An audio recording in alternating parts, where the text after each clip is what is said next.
Shalom, selamat Bapak Ibu yang kekasih dan nama Tuhan kita Yesus Kristus. Kembali bersama saya Pendeta Neni Dieni dari Resort GKE Tamiang Layang. Kita akan bersama-sama dalam perenungan harian. Namun sebelumnya mari kita satu di dalam doa. Kita berdoa. Bapa yang bertata di dalam kerajaan surga, kami datang menghampiri takhta-Mu yang kudus pada saat ini. Kami bersyukur buat segala kebaikan dan kemurahan-Mu yang senantiasa menyertai hidup dan kehidupan kami. Tak berkesudahan yang boleh kami nikmati dan kami boleh rasakan. Saat ini Tuhan, kerinduan kami yang begitu besar, kami ingin bersama-sama untuk membaca firman-Mu, bahkan kami ingin bersama-sama untuk merenungkannya. Perlengkapi kami dengan kuasa Roh Kudus-Mu. Taruhkan bagi kami adalah roh hikmat, sehingga kami mampu untuk mengerti dan memahami firman ini. Dan firman ini boleh menjadi suluh dan pelita dalam hidup kami. Terima kasih Tuhan, pakai hamba sebagai saluran berkat. Jauhkan kami dari segala seteru. Di dalam nama Tuhan Yesus Kristus kami berdoa. Amin. Firman Tuhan yang diperhadapkan bagi kita pada hari ini Bapak Ibu, yang kekasih dalam nama Tuhan kita Yesus Kristus, diambil dari kitab Perjanjian Baru, yaitu Injil Matius pasal yang ke-24, ayat yang pertama hingga ayat yang ke-14. Dengan perikop di sana adalah bait Allah akan diruntuhkan dan permulaan penderitaan.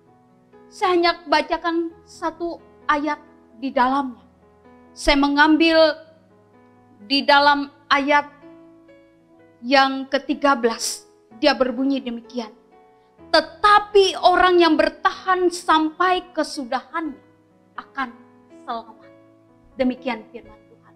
Shalom Bapak Ibu Saudara-saudara yang kekasih. Puji Tuhan, kita bersyukur karena Tuhan senantiasa mengasihi hidup dan kehidupan kita dan menjadi pemelihara yang sejati. Berbicara tentang akhir zaman. Berbicara tentang hari kesudahan. Berbicara tentang hari kiamat. Ini adalah sesuatu yang sering kali dibicarakan. Dan akhir daripada pembicaraan itu biasanya Bapak Ibu Saudara-saudara, kita akan bertanya, kapan hal itu akan terjadi? Itu adalah akhir daripada segala sesuatunya. Dan di sini Bapak Ibu Saudara-saudara, kita melihat pada waktu ini adalah ketika Yesus duduk di atas bukit Zaitun pada saat itu. Datanglah murid-murid kepadanya untuk bercakap-cakap sendirian dengan Yesus pada waktu itu. Percakapan ini adalah satu percakapan yang serius, Bapak. Dan percakapan ini adalah sesuatu yang populer pada waktu itu. Spekulasi tentang akhir zaman. Dan mereka mempertanyakan ini bagi Yesus pada waktu itu. Kapan itu terjadi? Sebagaimana mungkin kita pada saat ini pun kita mempertanyakan, kapan hal itu terjadi? Dan ini juga pertanyaan para murid pada waktu itu. Kapan itu terjadi? Dan mereka meminta Yesus memberikan tanda-tanda kedatangannya dan tanda-tanda kesudahannya. Tapi mari kita melihat Bapak Ibu Saudara-saudara. Yesus tidak menjawab kapan itu terjadi. Yesus tidak langsung menjawab tanda-tanda kedatangannya atau tanda-tanda kesudahan dunia. Tetapi kita melihat di sini dia menjawab dengan sesuatu hal yang diperlukan oleh setiap orang yang percaya. Di dalam kedatangan itu, di dalam hari kesudahan itu, apa yang harus dilakukan oleh setiap orang yang percaya? Dia mengatakan Bapak Ibu Saudara-saudara yang kekasih di dalam nama Tuhan kita Yesus Kristus. Ini di dalam ayat yang keempat dia menyatakan bagi para murid pada waktu itu, waspadalah. Itu yang ditekan oleh Yesus pada waktu itu. Waspada. Di sini adalah berarti berjaga-jaga dan siap tentang apapun yang bisa terjadi. Dan kita melihat apapun yang bisa terjadi. Itu yang dikatakan oleh Yesus.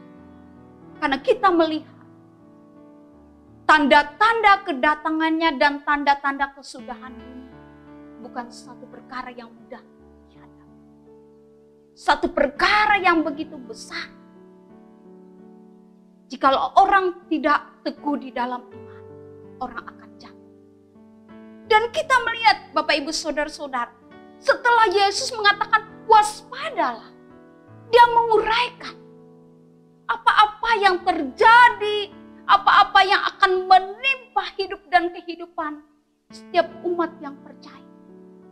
Yang pertama dia mengatakan adalah tanda-tanda kedatangannya.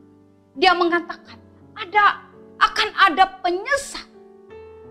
Ini Bapak Ibu Saudara-saudara, akan ada penyesat. Akan ada nabi-nabi palsu yang mengaku diri mereka adalah Mesias.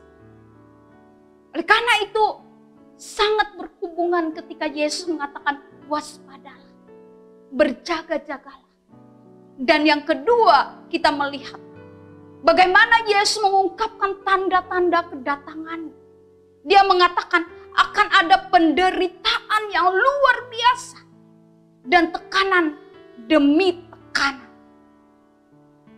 Ini dia tidak menutupi segala sesuatu.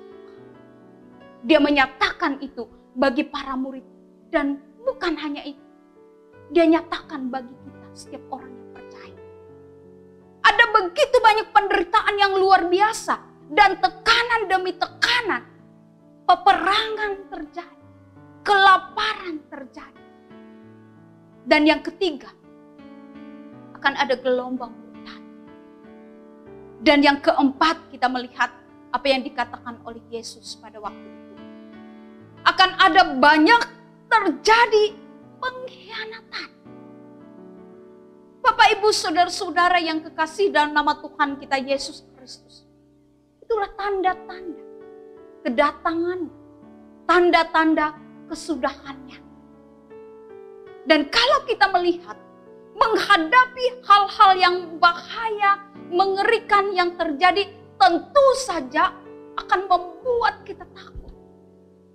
Tetapi apa yang dikatakan oleh Yesus pada waktu itu, jangan kamu gelisah. Ini kata-kata yang diberikan Yesus pada waktu itu bagi para murid. Jangan gelisah. Karena semua itu harus terjadi. Peperangan, kelaparan, bencana alam. Dan itu masih permulaan. Yesus memberikan semangat bagi setiap orang yang percaya kepadanya. Jangan kamu gelisah. Bapak Ibu Saudara-saudara yang kekasih dalam nama Tuhan kita Yesus Kristus. Ketika kita mendengarkan peristiwa ini. Hal ini mau suka tidak suka, itu terjadi. Tapi yang terbaik bagi kita, apa yang harus kita lakukan di dalam persiapan kita untuk memasuki hari-hari yang telah ditetapkan oleh Allah. Mari Bapak Ibu Saudara-saudara, bagi kita sekalian adalah menjaga iman, tetap teguh di dalam Tuhan Yesus. Karena kebenaran firman Tuhan yang dikatakan di dalam ayat yang ke-13. Tetapi orang yang bertahan sampai kesudahannya akan selamat. Itu yang dikatakan oleh Yesus. Kita tidak tahu kapan itu terjadi. Tetapi Yesus mengungkapkan tanda-tanda bagi kita. Sehingga di sana kita menyiapkan diri untuk menyambut kedatangan. Kedatangan Tuhan Yesus yang kedua kali. Satu pengharapan bagi setiap orang yang percaya. Bahwa Yesus akan datang untuk memenuhi janjinya, untuk menjadikan semuanya menjadi baru. Oleh karena itu, jangan goyah. Tetap teguhlah dalam iman. Dan biarlah kasih yang selalu memenuhi hidup dan kehidupan kita. Orang yang bertahan sampai kesudahannya akan selamat. Dan menjadi pertanyaan bagi Sudah siapkah kita menyambut kedatangan Tuhan Yesus yang kedua kali? Tuhan Yesus memberkati. Amin. Mari kita satu doa.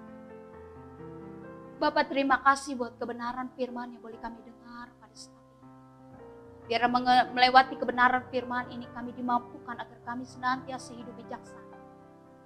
Kami selalu teguh di dalam iman. Dan kami selalu bersandar di dalam kebenaran terang firman. Bahkan kami hidup senantiasa bergantung hanya kepada. Karena kami yakin dan percaya. Kebenaran firman-Mu ini adalah ya dan amin bagi kami. Setiap orang yang bertahan sampai kesudahannya di dalam tangan Tuhan, dia akan selamat.